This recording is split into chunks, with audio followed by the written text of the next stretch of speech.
ശബരിമല തന്ത്രിയെ മാറ്റാൻ ദേവസ്വം ബോർഡിന് അധികാരമുണ്ടെന്ന് രേഖകൾ. മറ്റ് ജീവനക്കാരെ പോലെ സർക്കാർ നിയമങ്ങളെല്ലാം തന്ത്രിമാർക്കും ബാധകമാണെന്ന് ദേവസ്വം മാനുവൽ വ്യക്തമാക്കുന്നു. ഇതിന്റെ അടിസ്ഥാനത്തിലാണ് തന്ത്രിയെ മാറ്റാൻ ബോർഡിന് അധികാരമുണ്ടെന്ന് ദേവസ്വം മന്ത്രി ഇന്ന് പറഞ്ഞത്. ദേവസ്വം ബോർഡിലെ മറ്റു ജീവനക്കാരെ പോലെ തന്ത്രിയെ മാറ്റാൻ കഴിയുമോ? മാറ്റാൻ കഴിയുമെന്ന് ദേവസ്വം മാനുവൽ വ്യക്തമാക്കുന്നു. ദേവസ്വം മാനുവൽ പറയുന്നത് ഇങ്ങനെ: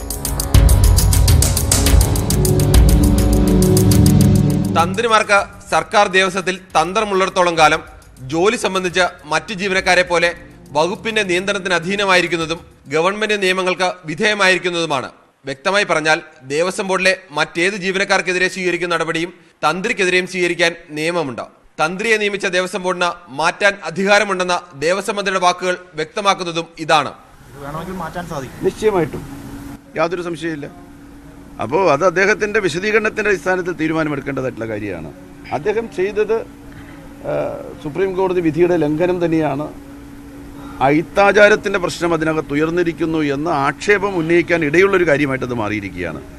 കേരളത്തിൻ്റെ സംസ്കാരത്തിന്, നമ്മുടെ പാരമ്പര്യത്തിന് നിരക്കുന്ന ഒന്നല്ല എന്ന് വളരെ വിനയത്തോടു കൂടി സൂചിപ്പിക്കാൻ ഞാൻ ആഗ്രഹിക്കുക. അങ്ങനെ കടുത്ത തീരുമാനത്തിലേക്ക് പോകേണ്ട സാഹചര്യം വന്നാൽ ഉടൻ പുതിയ തന്ത്രിയെ നിയമിക്കേണ്ടി വരും. മകരവിളക്ക് പൂജയ്ക്കിടയിൽ ഇതിന് പ്രായോഗിക പ്രയാസമുണ്ട്. ഇതുകൂടി കണക്കിലെടുത്താണ് മറുപടിക്കായി 15 ദിവസം സമയം തന്ത്രിക്ക് നൽകിയത്. R Kiran Babu, news 18, Thiruvananthapuram.